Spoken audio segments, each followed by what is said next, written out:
Corona virus लगातार अपने रूप बदल रहा है, रंग बदल रहा है और इसके साथ ही जितने ये रंग बदल रहा है और ज़्यादा खतरनाक होता जा रहा है। इसी मसले पे बात करने के लिए अभी हमारे साथ मौजूद हैं पीजीआई के डायरेक्टर जगत राम जी, प्रोफेसर जगत राम जी, और जानने की कोशिश करेंगे कि ये जो नई स्थिति आई है ये किस तरीके की और कितनी खतरनाक है। सर, ये नया म्यूटेंट जो आया है ये किस तरीके से खतरनाक और आने वाले टाइम में ये किस तरीके से स्प्रेड हो रहा है? हाँ, जो कोरोना वायरस था, फर्स्ट वेव में जो था उसमें काफ़ी सारी चेंजेस आई हैं। अभी सेकंड वेव के टाइम में यहाँ पे जो हम लोगों ने सैंपल भेजे थे चंडीगढ़ से भी, वो 60 सैंपल, उसमें 70% जो आया था वो यूके वेरिएंट आया था। उसके बाद में हम लोगों ने और सैंपल भेजे, 22 सैंपल। उस पे जो 20% थे वो तो डबल म्यूटेंट थे और 40% में उसमें यूके वेरिएंट था। तो चाहे यूके वेरिएंट हो चाहे डबल म्यूटेंट हो, इसका कैरेक्टर होता है कि ये एक फास्ट स्प्रेडिंग होता है, ट्रांसमिशन इसका फास्ट होता है, काफ़ी इन्फेक्शस होता है। इसमें जो पहले वाला कोरोना वायरस सिंपल था पहले लास्ट ईयर, उस पे सारे जो ओल्डर एज ग्रुप के लोग इन्वॉल्व होते थे और जिन लोगों को कोमॉर्बिडिटी थी, जैसे कि लंग्स की बीमारी है, किडनी की है, हार्ट की है, या और दूसरे सिस्टमिक डिजीज थी, वो ज़्यादा इन्वॉल्व होती थी।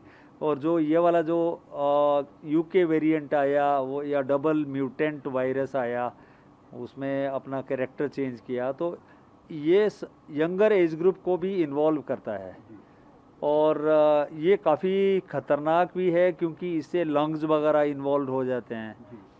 इवन बच्चे भी इन्वॉल्व हुए, हमारे पास बच्चे भी इस म्यूटेशन से इन्फेक्टेड पाए गए।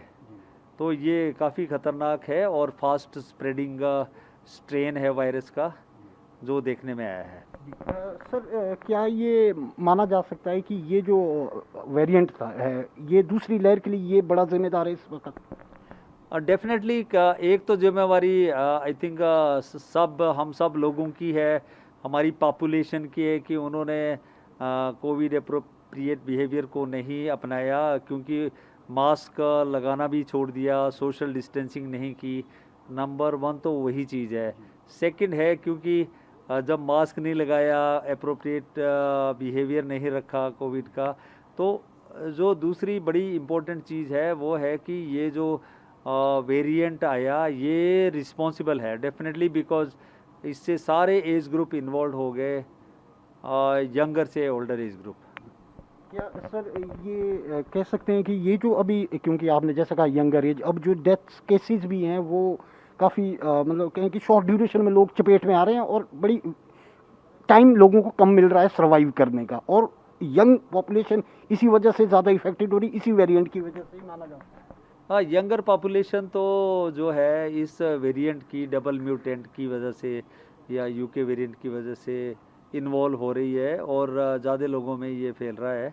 और जहाँ तक डेथ का सवाल है, वो मोर्टिलिटी ऑलमोस्ट ओवरऑल सिमिलर ही है, क्योंकि ज़्यादा पॉपुलेशन इन्वॉल्व होगी। डेथ वैसे ज़्यादा लगती है पर रेशो लगभग उतनी ही है, तो पर इफ़ेक्ट कर गया है यंगर पॉपुलेशन को।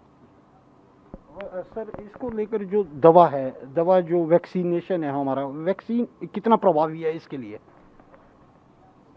वैसे तो ये माना गया है कि चाहे वो कोई भी म्यूटेंट हो, यूके म्यूटेंट हो या इंडियन म्यूटेशन हो, डबल म्यूटेंट हो, ये सारे जो हमारे वैक्सीनेशन है, चाहे वो कोविशील्ड हो या कोवैक्सीन है, तो वो सारे जो हमारे वैक्सीन है वो इसके लिए इफ़ेक्टिव हैं। पर जो कोई लॉन्ग टर्म स्टडीज़ है अभी हुई नहीं है कि कितना इफ़ेक्टिव है, कितने परसेंट में इसका इफ़ेक्ट रहेगा।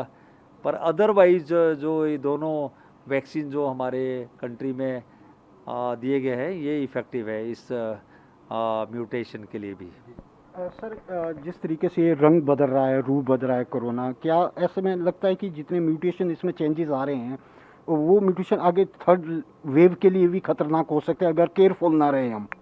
डेफिनेटली, जैसे कि पहले सिंपल कोरोना वायरस था, उसके बाद में यूके वेरिएंट आया, साउथ अफ्रीकन वेरिएंट आया, ब्राज़ीलियन वेरिएंट आया, उसके बाद में इंडियन वेरिएंट आया जिसमें कि यूके जिसमें कि डबल स्ट्रेन, ट्रिपल म्यूटेंट ये शामिल है।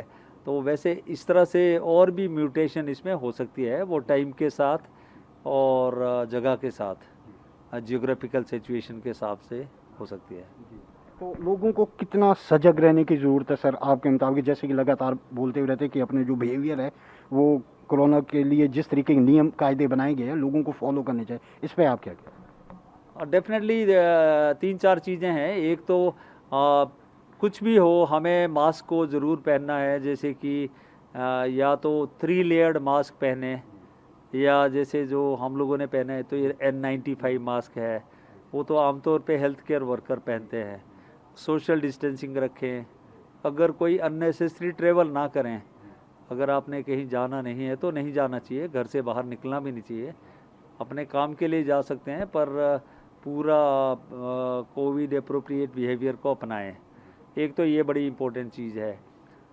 दूसरी बात यह है कि आप वैक्सीनेशन ज़्यादा से ज़्यादा करें, क्योंकि ओवरऑल अगर वैक्सीनेशन नहीं होगी तो लगभग 12 टाइम ज़्यादा चांसेस है आपके इन्फेक्ट होने के। तो इससे हमें डेफिनेटली प्रोटेक्शन मिलेगी।